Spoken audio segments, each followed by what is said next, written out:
The ruins of the settlement still smoked under the pale orange sky of Kirith 7. Broken metal structures jutted from the ground like broken bones, and the air carried the acrid smell of burnt plastic and something worse.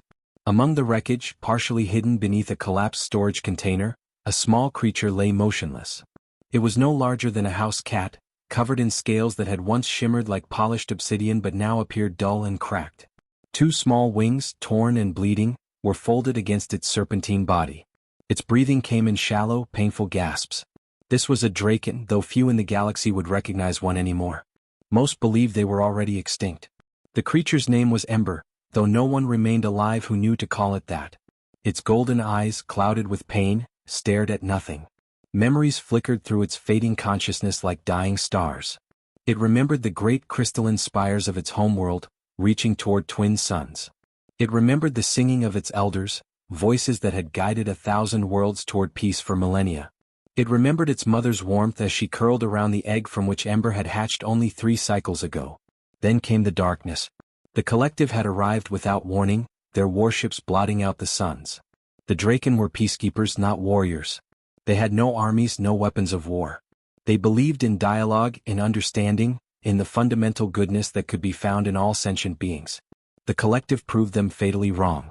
The bombardment lasted 6 hours. 6 hours to destroy a civilization that had endured for over 50,000 years. Ember's mother had managed to secure it aboard one of the few escape vessels, along with a handful of other refugees. Her last act was to seal the pod before she was consumed by the flames engulfing their city. The refugee ship had limped through space for weeks, its failing systems barely sustaining the survivors. One by one they succumbed to injuries, starvation, or simply the overwhelming grief of loss. When the ship finally crashed on this barren mining colony, Ember was the only one still breathing. It had crawled from the wreckage, searching desperately for help, for food, for any sign that survival was possible. But the settlement had been abandoned long ago. There was nothing here but dust, broken dreams, and silence. For 2 days, Ember had wandered, growing weaker with each passing hour. Its small body could not regulate temperature properly without its mother's warmth. The tears in its wings prevented it from hunting the few insects that skittered between the ruins. Even water was scarce, and what little it found tasted of rust and chemicals. Now, as the 3rd day drew to a close, Ember understood that its journey was over. The last Draken hatchling would die alone on a forgotten world, and with it would fade the final ember of an ancient light. There was a cruel poetry to it, Ember thought through the haze of dehydration and starvation. The species that had preserved so many others could not preserve itself. A tear rolled down its scaled cheek. Not for itself, but for all that would be lost. The stories, the songs, the accumulated wisdom of millennia. All of it would turn to dust, forgotten by a galaxy that had moved on too quickly to notice. Ember's eyes began to close. The pain was fading now, replaced by a strange numbness that felt almost like peace. Perhaps it would dream of home one last time. Perhaps it would see its mother again, in whatever lay beyond the veil of death. In the distance something rumbled. Machinery maybe. Or just the wind playing tricks through the broken structures. Ember could not summon the strength to care. It let out one final weak chirp, a sound that meant goodbye in the ancient language of its people, and waited for the darkness to take it. The rumbling grew louder, but Ember's consciousness was already slipping away into the void. Sarah Chin wiped the sweat from her forehead and kicked at a piece of twisted metal. Another dead end. The abandoned mining colony had looked promising from orbit, but so far she had found nothing worth the fuel she had burned getting here. Her cargo hold was nearly empty, and empty holds meant empty pockets. She was about to turn back to her ship when something caught her eye. A faint shimmer of black among the gray rubble. Sarah approached cautiously, her hand moving instinctively to the pistol at her hip. Scavengers learned quickly that not all discoveries were friendly ones. What she found made her freeze in place. Beneath a collapsed storage container lay a small creature unlike anything she had seen in her 5 years of drifting through space. It had scales, wings, and a serpentine body that spoke of something ancient and magnificent. But now it looked broken, dying. Sarah's military training kicked in immediately. She knelt beside the creature, her fingers moving to check for a pulse. There it was, faint and irregular but present. The creature's body was ice cold to the touch. Hypothermia, among other things. "What in the hell are you?" Sarah whispered, carefully examining the injuries. Torn wings, dehydration, possible internal bleeding. Then her eyes widened. The scale pattern, the bone structure, the small horn buds on its head. She had seen images of these creatures in military briefings, though the officers had said they were extinct. This was a Draken. A baby Draken. Sarah's mind raced. The Draken had been wiped out 6 months ago by the collective. The news had spread through every human colony. An entire species gone in a single day. And now here was a survivor barely clinging to life on this forgotten rock. The smart thing would be to walk away. The collective had patrols in this sector. If they found out a Draken still lived, they would come with everything they had. Sarah had no desire to face collective warships. She was just one woman with a beat-up transport ship and a past she was trying to outrun. But as she looked at the small creature, so fragile and alone, something in her chest tightened. She thought of her own unit, lost in a collective ambush 2 years ago. She remembered the helplessness she felt, unable to save them. She had been running ever since, telling herself that staying uninvolved was the same as staying alive. Damn it, Sarah muttered. She began pulling emergency supplies from her pack. Her medkit was basic, designed for humans, but the fundamentals of trauma care were universal. Stop the bleeding, regulate temperature, restore fluids. She worked quickly, her hands steady despite the rising panic in her gut. She cleaned and bandaged the torn wings with synthetic skin patches. She wrapped the small body in her thermal blanket, the only one she had. She rigged and four from her emergency supplies, hoping the saline solution would work for alien biology. I don't know if you can hear me, little one, Sarah said as she worked, her voice soft. But you're not dying alone. Not on my watch. I've seen too much death already. Lost too many people who deserved better. She fashioned a makeshift incubator using parts from nearby wreckage and her portable heater. It would drain her power reserves, but what good was power if she could not live with herself? Sarah carefully placed the Draken inside, adjusting the temperature until it matched what her datapad suggested for reptilian species. Hours passed. Sarah sat beside the incubator keeping watch. She talked to the creature, telling it stories about Earth, about her childhood, about anything to fill the silence. She told herself she was being a fool. That this would probably end badly. That she should leave before collective scouts arrived. But she stayed.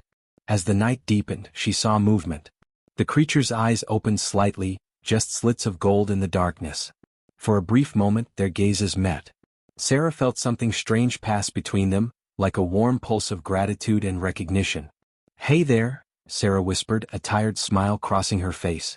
Welcome back, kid. We've got a lot of work ahead of us. 3 days had passed since Sarah found the dying Draken. The small creature was stronger now, though still far from healthy. Sarah had taken to calling it Ember, after the faint glow that sometimes appeared in its throat when it tried to make sounds. Ember had begun eating the processed protein bars from Sarah's rations, though it made faces that suggested the taste was terrible. Sarah found herself smiling at those expressions. It was strange how quickly she had grown attached to the little dragon. On the 4th morning something changed. Sarah was checking Ember's bandages when she felt a warmth in her mind, like someone had lit a candle in a dark room. Images flooded her consciousness.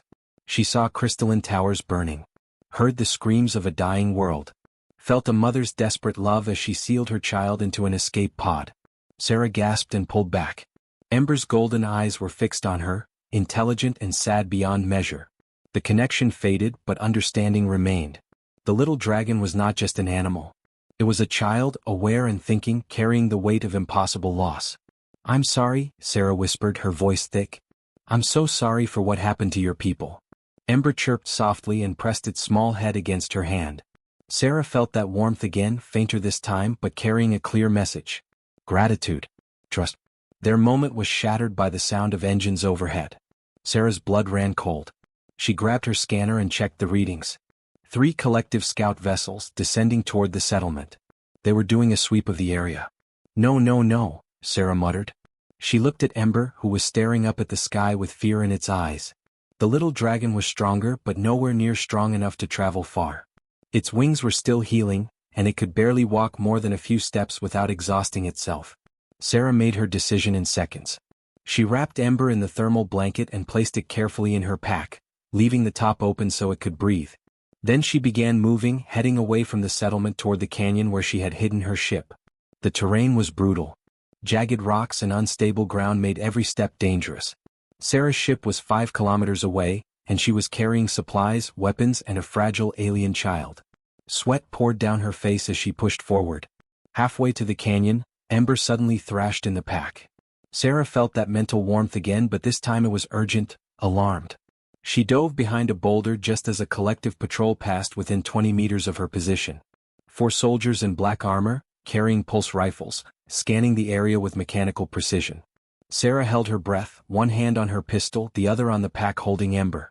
The little dragon had gone completely still, as if it understood that any sound would mean death for both of them. The patrol moved on. Sarah waited another 5 minutes before continuing. Her heart was pounding so hard she thought it might burst from her chest. They reached the canyon as the sun began to set. But Sarah's relief died when she saw her ship.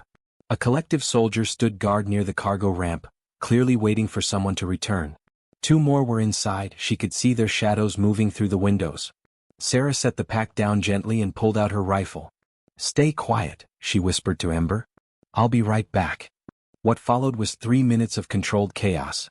Sarah used every guerrilla tactic she had learned in the military. A flash grenade to disorient. Precise shots from cover. She moved like smoke through the canyon, never staying in one place long enough for return fire to find her. When it was over, 3 collective soldiers lay stunned or dead, and Sarah was bleeding from a graze on her shoulder. She retrieved Ember and staggered to her ship. Inside, she collapsed into the pilot's seat. Ember crawled from the pack and pressed against her side, making soft concerned sounds. "We're okay," Sarah breathed. "We're going to be okay." But as she started the engine, her scanner showed more ships approaching. Many more.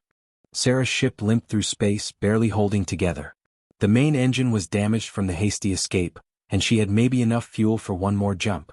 She set course for a remote asteroid field where she could hide and make repairs. Ember had recovered enough to move around the small cargo hold. The little dragon followed Sarah everywhere, watching as she welded broken panels and rerouted power systems.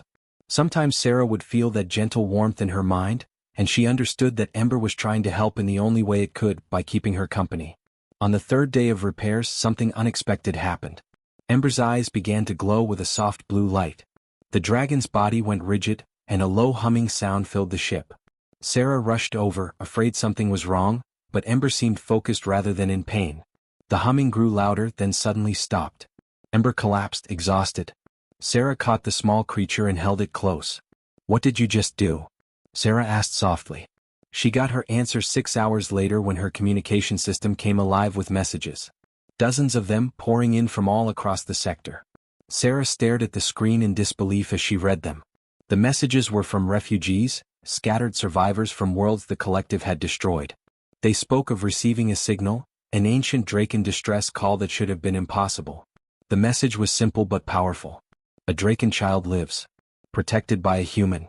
Coordinates attached. Sarah's hands shook as she realized what Ember had done.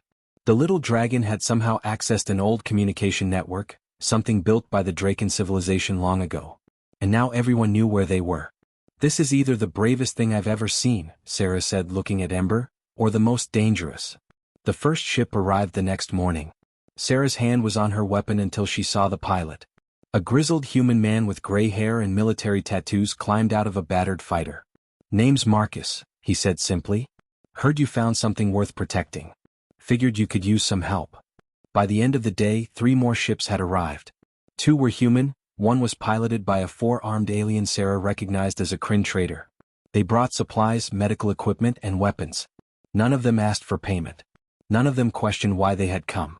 "We heard what you did," said the Kryn, whose name was Vec. "Taking on collective soldiers to protect a child that is not even your species. This is admirable. The Draken once saved my world from war. I owe them a debt." More ships came over the following days. A small fleet gathered in the asteroid field. Humans mostly, but also other aliens. Former soldiers, traders, even a few pirates. They set up a perimeter, shared resources, and began fortifying the position. Sarah found herself at the center of something she never expected. People looked to her for leadership, calling her captain, though she had left that life behind years ago. She tried to refuse, but they would not listen. "You started this," Marcus told her one evening. "You showed us that one person can make a difference. That we don't have to accept the collective's cruelty as inevitable." Ember grew stronger each day, now able to fly short distances. The little dragon would soar around the asteroid field, and Sarah noticed that every person who saw it would stop and stare with wonder in their eyes. Hope, she realized. Ember represented hope. But hope came with a price. Sarah's scanners detected a massive energy signature at the edge of the system. Collective warships, an entire battle group, moving toward their position. Sarah gathered everyone together. Dozens of faces looked at her, waiting. "They're coming for Ember," she said quietly. "If anyone wants to leave, now is the time. I won't judge. This isn't your fight." Not a single person moved. Marcus spoke for them all. "Not on our watch." Sarah nodded, feeling something she had not felt in years. She was not alone anymore. None of them were. The collective fleet emerged from hyperspace like a dark storm. 15 warships, each one capable of destroying a planet. Their commander sent a single message to the asteroid field. "Surrender the Draken or be eliminated. You have 1 hour." Sarah stood on the command deck of her ship, surrounded by her ragtag fleet of defenders. 30 vessels total, most of them barely armed. Against 15 collective warships they had no chance. Everyone knew it. "We should answer them," Marcus said quietly. Sarah opened the communication channel. Her voice was steady. "No." The collective commander sounded almost amused. "You would die for one alien child? Your species has no connection to the Draken. This is not logical." "Logic has nothing to do with it," Sarah replied. "You wiped out an entire civilization. You hunted them across the galaxy. And now you want to kill the last child. Well, not today. Not while we still breathe." The hour passed. The collective fleet advanced. Sarah's defenders spread out among the asteroids, using the rocks as cover. They set traps, rigged explosives, and prepared for a battle they could not win. Ember stayed hidden deep inside the largest asteroid, protected by layers of rock and metal. The battle began with fire and chaos. Collective ships unleashed devastating weapons, shattering asteroids into dust. Sarah's fleet struck back with everything they had, darting between rocks, using guerrilla tactics that frustrated the enemy's superior firepower. 2 human ships were destroyed in the first 10 minutes. Then a Kryn fighter went down. The collective pressed forward, methodical and merciless. Sarah flew her ship directly at a collective cruiser, firing until her weapons overheated, then banking away at the last second. Her shields were failing. Her hull was breached in 3 places. Blood ran down her face from a cut above her eye. "We can't hold them," Marcus shouted over the comm. "They're breaking through." Deep in the asteroid, Ember felt the battle raging above. The little dragon trembled with fear but also with something else. Anger. Determination. These people were dying to protect it. Sarah was dying to protect it. Ember's body began to glow. Power that should not exist in one so young surged through its small frame. The dragon let out a roar that echoed through the mental link it shared with every defender. Sarah felt it, a wave of warmth and strength that filled her exhausted body. Around her, every ship in the fleet suddenly moved faster, fired more accurately. It was as if Ember was lending them a piece of ancient Draken power. But it was not enough. A collective destroyer broke through the defensive line, heading straight for Ember's hiding place. Sarah turned her ship to intercept, knowing she could not stop it alone. Then the stars changed. Hundreds of hyperspace portals opened simultaneously around the battlefield. Ships poured through, more than Sarah could count. Warships from a dozen different species, some from civilizations that had stayed neutral for centuries. Their weapons lit up the darkness as they engaged the collective fleet. A message came through on all frequencies. "This is Admiral Kesh of the Torvin Republic. We stand with the humans. We stand with the Draken child. Collective forces, you will withdraw or be destroyed." The collective commander's voice came back, filled with confusion and anger. "What? Why would you risk war for this?" Admiral Kesh's response was simple. "Because a group of humans with nothing to gain risked everything to save one child. If they can show such courage, what does it say about us if we do nothing? The answer is clear. We fight." The battle turned. The collective fleet, suddenly outnumbered and outgunned, began to retreat. Within an hour they were gone. Sarah sat in her damaged ship, hardly believing what had happened. Around her, the massive Allied fleet held position. They had come because of what she did. Because humans had refused to let one more light go out. Ember flew up to her viewport, small wings beating strongly now. Through their link, Sarah felt the dragon's gratitude and love. She pressed her hand against the glass, and Ember pressed its head against the other side. "You're safe now," Sarah whispered.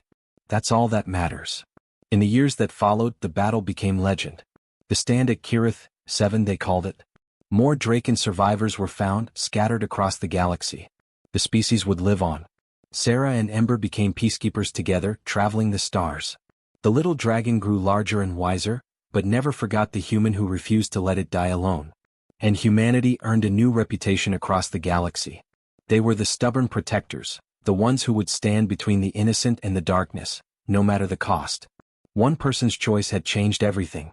One act of compassion had inspired civilizations. The miracle was not magic or destiny. It was simply this: a human who cared when it mattered most.